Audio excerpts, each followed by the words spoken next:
നമസ്കാരം. കേരളത്തിൽ വേനൽ മഴ ശക്തമാകാൻ ഇനിയും കാത്തിരിക്കേണ്ടി വരുമെന്ന് കാലാവസ്ഥാ റിപ്പോർട്ട്. നിലവിലെ അന്തരീക്ഷ സാഹചര്യത്തിൽ മഴയ്ക്ക് അനുകൂലമല്ലാത്തതിനാൽ ഏപ്രിൽ അവസാനം വരെ കടുത്ത ചൂട് തുടരുവാനാണ് സാധ്യത. സംസ്ഥാനത്ത് വരും ദിവസങ്ങളിൽ കഴിഞ്ഞ ആഴ്ചയെ അപേക്ഷിച്ച് ചൂടിന് നേരിയ കുറവുണ്ടാകുമെങ്കിലും വ്യാപകമായ മഴ ലഭിക്കുവാൻ ഏപ്രിൽ 28 വരെ കാത്തിരിക്കേണ്ടി വരും. കർണാടകയ്ക്ക് മുകളിൽ രൂപപ്പെട്ട അതിമർദ്ദ മേഖലയാണ് കേരളത്തിൽ ചൂട് വർദ്ധിക്കുവാനും മഴമേഘങ്ങൾ അകന്നു നിൽക്കുവാനും കാരണമായത്. നിലവിൽ മഹാരാഷ്ട്രയ്ക്കും കർണാടകയ്ക്കും മുകളിലായി തുടർന്ന എതിർചുഴലി കാരണം മേഘങ്ങൾ ദൃശ്യമാണെങ്കിലും മഴ പെയ്യുന്നില്ല. കന്യാകുമാരി കടലിലേക്ക് ന്യൂനമർദ്ദ പാത്തി കടന്നു പോകുന്നതിനാൽ തെക്കൻ ജില്ലകളിൽ ഒറ്റപ്പെട്ട മഴ ലഭിക്കുന്നുണ്ടെങ്കിലും മറ്റു ജില്ലകൾ ഇപ്പോഴും വരണ്ട അവസ്ഥയിലാണ്. കടുത്ത ഉഷ്ണം കാരണം അനുഭവപ്പെടുന്ന താപനില പലയിടങ്ങളിലും 41 ഡിഗ്രി സെൽഷ്യസിന് മുകളിലാണ്.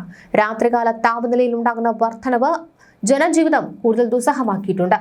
എതിർചുഴലി ദുർബലമാകുന്നതോടെ ഏപ്രിൽ 28-ന് ശേഷം മഴയ്ക്ക് അനുകൂലമായ സാഹചര്യമാണ് ഒരുങ്ങുക. മെയ് ആദ്യ വാരത്തോടെ മഴ ലഭിച്ചു തുടങ്ങുമെങ്കിലും മെയ് 2ാം വാരത്തോടെ മാത്രമേ സംസ്ഥാനത്ത് വേനൽ മഴ വ്യാപകവും ശക്തവുമാവുകയുള്ളൂ എന്നാണ് റിപ്പോർട്ടുകളിൽ സൂചിപ്പിക്കുന്നത്. വേനൽ മഴയ്ക്കായി കാത്തിരിപ്പ് തുടരുന്നതിനിടെ സംസ്ഥാനത്ത് അൾട്രാവയലറ്റ് വികിരണത്തിന്റെ അളവ് അപകടകരമായ രീതിയിലാണ് ഉയർന്നത്. വിവിധ ജില്ലകളിൽ ഉയർന്ന UV ഇൻഡെക്സ് രേഖപ്പെടുത്തിയ സാഹചര്യത്തിൽ പൊതുജനങ്ങൾ ജാഗ്രത പാലിക്കുക. ഇന്ന് രാവിലെ ലഭ്യമായ കണക്കുകൾ പ്രകാരം പത്തനംതിട്ട, കോന്നി, ആലപ്പുഴ, ചെങ്ങന്നൂർ, ഇടുക്കി, മൂന്നാർ എന്നീ ജില്ലകളിൽ UV ഇൻഡെക്സ് രേഖപ്പെടുത്തിയിരിക്കുന്നത് 8 ആണ്. ഇത് ഓറഞ്ച് അലർട്ട് പരിധിയിൽ വരുന്നതിനാൽ അതീവ ജാഗ്രത പാലിക്കേണ്ടതുണ്ട്.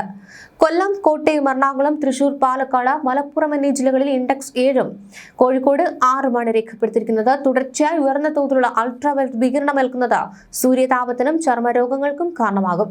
അതുകൊണ്ട് തന്നെ പുറത്തിറങ്ങുന്നവർ കുടയോ തൊപ്പിയോ ഉപയോഗിക്കാനും ധാരാളം വെള്ളം കുടിക്കുവാനും ശ്രദ്ധിക്കണം. കേരളത്തിൽ ഒറ്റപ്പെട്ടയിടങ്ങളിൽ നാളെ വരെ ഇടിമിന്നലോടുകൂടിയ മഴയ്ക്കും മണിക്കൂറിൽ 40 മുതൽ 50 കിലോമീറ്റർ വരെ വേഗതയിൽ ശക്തമായി കാറ്റിനും സാധ്യതയുണ്ടെന്നാണ് കേന്ദ്ര കാലാവസ്ഥാ വകുപ്പ് അറിയിക്കുന്നത്. ഇടിമിന്നലിന്റെ ലക്ഷണം കണ്ടാൽ ഉടൻ തന്നെ സുരക്ഷിതമായ കെട്ടിടത്തിനുള്ളിലേക്ക് മാറുക.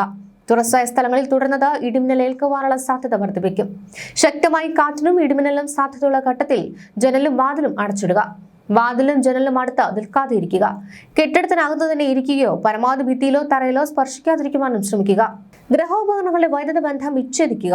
വൈദ്യുതോപകരണങ്ങളുമായുള്ള സാമീപ്യം ഇടിമിന്നലുള്ള സമയത്ത് ഒഴിവാക്കുക. മിന്നലിന്റെ ആഘാതം കൊണ്ട് പൊള്ളലേൽക്കുകയോ കാഴ്ചയോ കേൾവിയോ നഷ്ടപ്പെടുകയോ ഹൃദയാഘാതം വരെ സംഭവിക്കുകയോ ചെയ്യാം. അതുകൊണ്ട് തന്നെ മിന്നൽ ആഘാതമേറ്റ ആളുടെ ശരീരത്തിൽ വൈദ്യുത പ്രവാഹം ഇല്ല എന്നുകൂടി മനസ്സിലാക്കുക. അതുകൊണ്ട് മിന്നലേറ്റ ആളിന് പ്രഥമ ശുശ്രൂഷ നൽകുവാൻ മടിക്കരുത്. മിന്നലേറ്റാൽ ആദ്യ 30 സെക്കൻഡ് ജീവൻ രക്ഷിക്കുവാനുള്ള സുവർണ നിമിഷമാണ്. മിന്നലേറ്റ ആളിന് ഉടൻ തന്നെ വൈദ്യസഹായം എത്തിക്കുക.